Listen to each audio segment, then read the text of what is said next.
Assalomu alaykum. Hurmatli do'stlar, hurmatli obunachilar.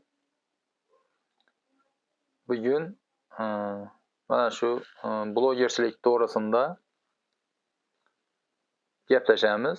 Bu blogerchilik to'g'risindagi shaxsiy brend to'g'risida, keyin podkastlar to'g'risida, keyin xullas Instagram, xullas shaxsiy brend, blogerchilik, podkast shular haqida gaplashib olamiz. Xorazmcha gaplashamiz, Xorazmda. Bu Xorazmda men gördüm. O'zim Xorazmdanman. Adım Kamoliddin Ataboyev. Bu kanalim ertaroq ochganman, lekin faoliyatni to'xtatib turibdi. Video yuklamay turibdim. Bir sanoqli video, lekin adabichada yuklab yuribdim. Hozir endi Xudo xolasa bu yerni Xorazmchada davom ettiramiz inshaalloh. Xudo xolasa video davomida ko'rib boraveramiz. Kamoliddin Ataboyev deb yozsangiz chiqadi YouTube'da. Instagram'dan bor kanalimiz.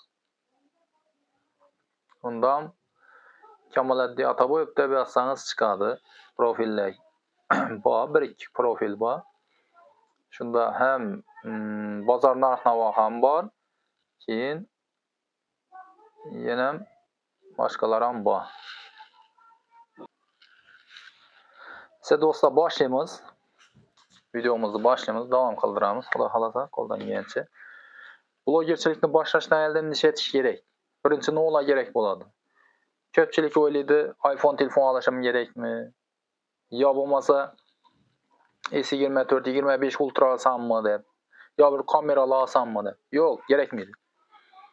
Birinchi boshlash uchun oddiy telefon ham bo'ladi. Men o'zim shaxsan Kamoliddin Ataboyev deb yana bir kanalim bor. Общий 18300 dan ziyod obunachi bor. Hozir bu kanalimda hali ko'p emas, 60-70 obunachi video kam joylaganim uchun kamroq.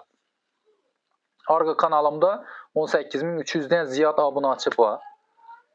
Allohdan xullas bizga bir sabablarni qildik. Xudoga shukr 18000 dan ziyod obunachi bor. Men bu bilan nima deyapman? Boshlash uchun oddiy telefon. Oddiy telefonda boshlaganman. Arka kanalimni. Oddiy. Hozir aytaman.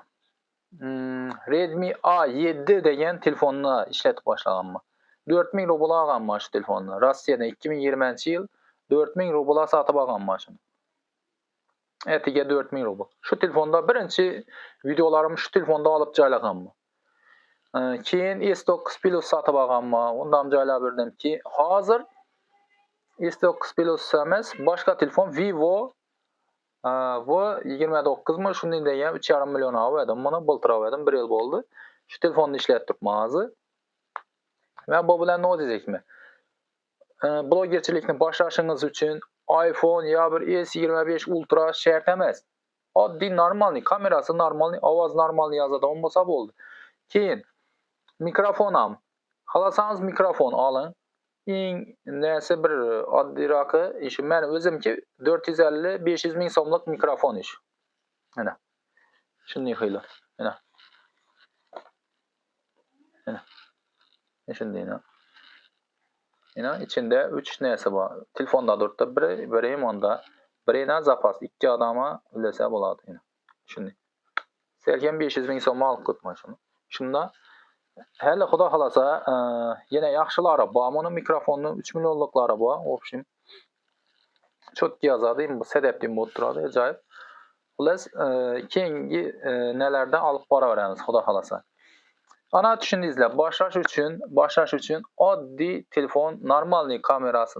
Bo'limli bir где-то bir 2 millionlik, 1,5 millionlik telefonlar ham bo'ladi. 1,5 million so'mlik. Kamida 1,5 million. Undan arzonlari menimcha uncha bo'lmasa kerak. Kamida 1,5 milliondan 2 millionlik telefonlar ham bo'ladi boshlanishini.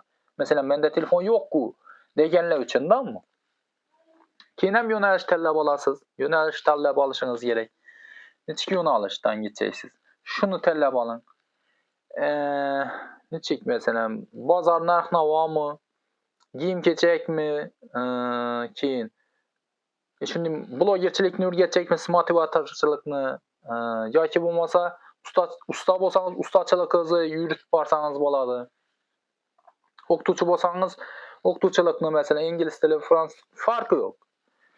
Aşındı yönelişini telle basanız ham boladı. Keyin bunun için kitap okuş şart mı? Gerek mi? Gerek. Elbette her bir kesbini, her bir hunerini, her bir kesbini kılış için kitap okuş gerek. Ben indi evvelem okuganman bir diyorum kitapla xullas ki şu blogerchilikdan boshlangandan keyin o'qigan kitoblarim ina savdogarlik ne million dollarlik xatolar ina million dollarlik xatolar ina shu kitobni o'qidim yaxshi kitob keyin savdogarlar ustozi ina haqiqiy omad kaliti savdogarlar ustozi ina shu kitobni o'qidim ina Ahad Guli ina shu kitobni o'qidim öte zo'r kitob shu biz yani aynan shu blogerlar uchun dim kerak o'qituvchilar uchun hamma uchun kerak hamma kasb egalarına kerak xullas musulmonlarni hammaga kerak kitob tavsiya qilaman savdogarlar ustozi endi bu eldingi kamera shuning uchun boshqacha ko'rinib turgan bo'lishi mumkin keyin musulmon tadbirkor degan kitob bor bu ham o'ta zo'r kitob men butkul fikrlashimni o'zgartirib bergan kitoblar shu eng meni glavni fikrimni chiroyli aytgan Qur'oni Karim bo'ladi o'zbekcha tarjima qilingan shu meni haqiqiy dunyo qarashimni o'zgartirgan kitob shu bo'ladi 2016-yil 26 yoshimda edim men o'zim 35 yoshimdaman 90-yilman Xorazm viloyati Shovot tumani Maxtumquli kolxozida tug'ilganman adım Kamoliddin Ataboyev do'stlar keyin ham hozir bu videomizni qisqaroq qilamiz blogerchilikka qiziqib yurganlar bo'lsa pastda nomerlarni qoldiramiz telegramdan aloqa chiqasizlar kimda kim agar bloger bo'lmoqchi bo'lsa kurslarimiz bor do'stlar 1 oylik 1,5 oylik uzoq 2 oylik kurslarimiz bor narxlari telegramda shu yoqda gaplashamiz do'stlar bemalol ekrandagi nomerlarga bemalol bog'lanib aloqaga chiqaverasizlar esa e'tiborlaringiz uchun kattakon rahmat